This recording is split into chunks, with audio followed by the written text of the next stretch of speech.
Video में हमने पढ़ा था टाइप्स ऑफ सेट्स। तो आज जो रिमेनिंग टाइप्स ऑफ सेट्स हैं वो आज हम पढ़ेंगे।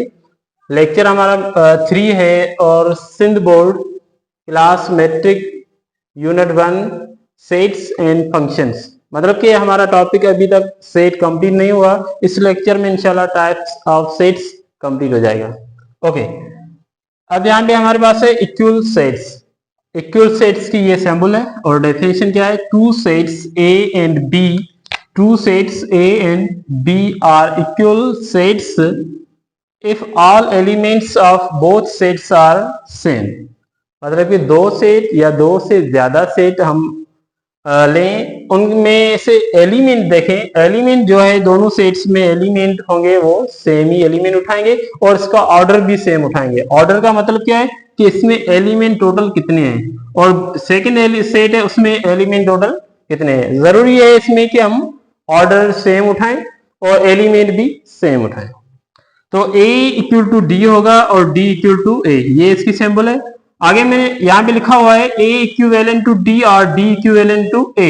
ये समझने के लिए हम इक्विवेलेंट पहले पढ़ेंगे, उसके बाद इसका नोट लिखा हुआ है वो नोट भी पढ़ेंगे, इन दोनों में क्या फर्क है। फिर जो है ना ये आपको समझ में आ जाएगा कि A इक्विवेलेंट D और D इक्विवेलेंट A किस तरह बन रहा है। यहाँ पे इक्विवेलेंट सेट्स क्या है, इसकी साइन है, और two sets M and n are equivalent sets if their orders are equal। दो सेट हम उठाएं या दो से ज्यादा सेट्स उठाएं। m सेट है, m के एलिमेंट है a b c और यहाँ पे n है, n सेट के एलिमेंट है 1 2 3। इनका ऑर्डर देखना है तो ऑर्डर ऑफ m जो है वो टोटल एलिमेंट कितने हैं 3। यहाँ पे 3 एलिमेंट 3 इक्विवेलेंट टू 3, मतलब इसका ऑर्डर 3 है, n का और m का भी ऑर्डर 3 है। यहाँ पे जरूरी नहीं कि एलिमेंट सेम होने चाहिए, एलिमेंट चेंज भी हो सकते हैं, लेकिन इक्वल में एलिमेंट हम सेम उठाएंगे। यहाँ पे एलिमेंट चेंज उठा सकते हैं लेकिन इनका ऑर्डर सेम होना चाहिए। ये ऑर्डर ऑफ m, ये सिंबल है ऑर्डर लिखने की सेट की। अच्छा, नोट्स में जो लिखा हुआ है वो है equal sets are also called equivalent sets but equivalent may not be equal sets. इसका मतलब क्या है कि इक्वल सेट को आप इक्विवेलेंट कह सकते हैं, क्योंकि इक्वल सेट में क्या चाहिए हमें, एक तो क्वांटिटी चाहिए और क्वालिटी चाहिए। क्वांटिटी भी सेम हो, क्वालिटी भी सेम हो, मतलब कि एलिमेंट का तादाद भी सेम हो और एलिमेंट जो हो वो भी सेम हो। ऑर्डर चेंज हो सकता है, उसका एलिमेंट का ऑर्डर चेंज हो सकता है, लेकिन एलिमेंट सेम होने चाहिए और उसका ऑर्डर भी सेम होना चाहिए। अच्छा, ऑर्डर का मतलब यहाँ पे ये है कि इनकी जो अरेंजमेंट है, एलिमेंट की अरेंजमेंट, यहाँ पे जो एक्स वाई जेड है, यहाँ पे वाई जेड एक्स आ सकता है कि इनका जो है ना एलिमेंट की अरेंजमेंट है वो चेंज हो सकती है, लेकिन ऑर्डर ए का और डी का सेम होना चाहिए और एलिमेंट भी सेम होने चाहिए। तो ये इक्वल भी हो गया, इक्विवेलेंट भी हो गया। लेकिन इक्विवेलेंट में क्या होगा, इक्विवेलेंट में अगर हम एलिमेंट चेंज उठाएंगे तो वो इक्वल नहीं बनेगा, वो इक्विवेलेंट ही रहेगा, इक्वल नहीं बनेगा। तो यहाँ पे इस नोट में ये चीज एक्सप्लेन की हुई है। अब हमारे पास है डिसजॉइंट सेट्स। डिसजॉइंट सेट्स क्या है, intersection of two or more sets are equal to empty set. जब हम दो या दो से ज्यादा सेट्स का इंटरसेक्शन लेंगे और उनका इंटरसेक्शन का जो आंसर मिलेगा वो एम्प्टी सेट मिलेगा, नल सेट मिलेगा, तो उन दोनों सेट्स को हम क्या कहेंगे, डिसजॉइंट सेट्स कहेंगे। F और इंटरसेक्शन G, तो F के एलिमेंट A B C है और N के यहाँ पे इंटरसेक्शन की सैंपल और G के एलिमेंट है K L M। अब इन दोनों में कोई एलिमेंट कॉमन है ही नहीं, तो यहाँ पे हम इसका आंसर क्या लिखेंगे, एम्प्टी सेट। इस तरह भी लिख सकते हैं और ये 5 भी लिख सकते हैं। तो F और G को हम कहेंगे डिसजॉइंट सेट्स। ओके, इसके बाद हमारे पास है ओवरलैपिंग सेट्स। ओवरलैपिंग सेट की डेफिनेशन सिंपल है, intersection of two or more sets are equal to any common element or elements. जब आप दो या दो से ज्यादा सेट का इंटरसेक्शन लें और इन दोनों सेट्स में या ज्यादा सेट्स में जो भी आप सेट यहाँ पे सॉल्यूशन के लिए उठा रहे हैं ओवरलैपिंग के लिए, तो उनमें एलिमेंट कॉमन एक हो या एक से ज्यादा सेम एलिमेंट आ जाए, तो उन दोनों सेट्स को हम क्या कहेंगे, ओवरलैपिंग सेट्स। इसका एग्जांपल है एम के एलिमेंट है 10, 11, 12 और के एलिमेंट है 11, 13, 17।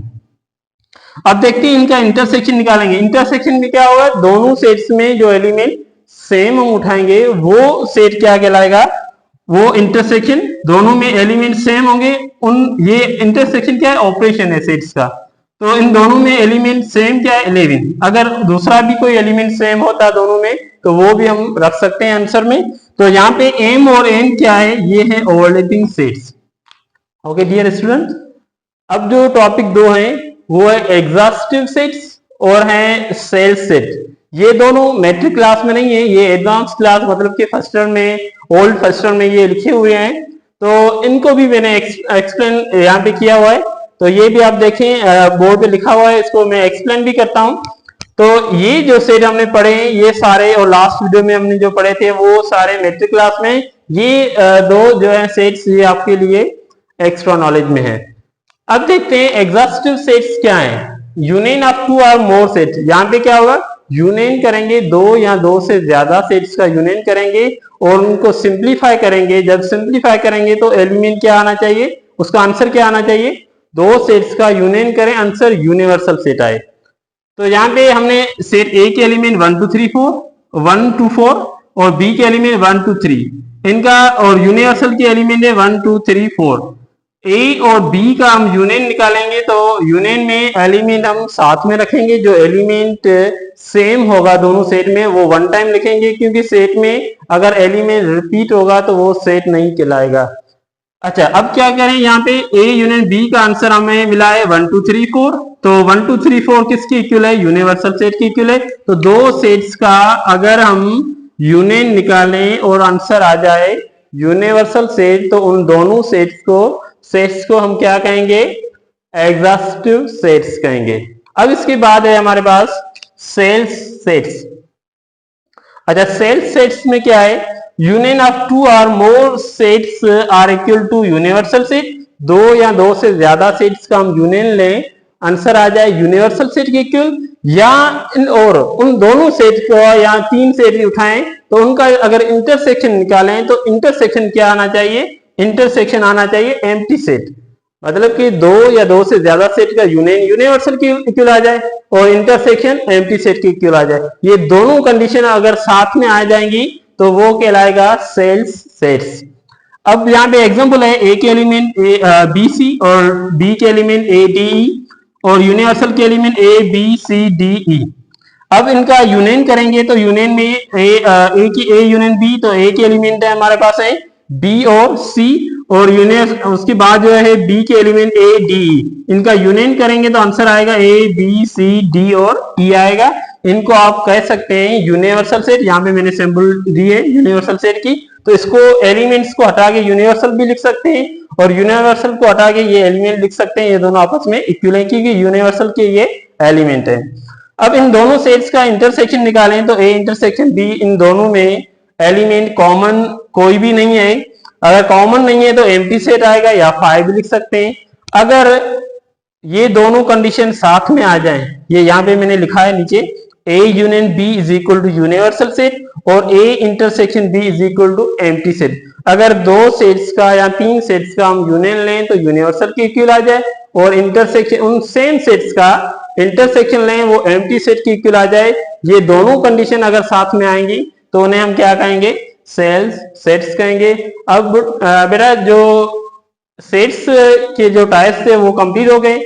अब इसके बाद जो है टॉपिक वो आएंगे एक्सरसाइज है, तो एक्सरसाइज और फंक्शन भी पढ़ाएंगे, लेकिन उनसे पहले जो एक्सरसाइज या प्रॉपर्टीज आएंगी तो वो इंशाल्लाह कंटिन्यू करेंगे नेक्स्ट लेक्चर में।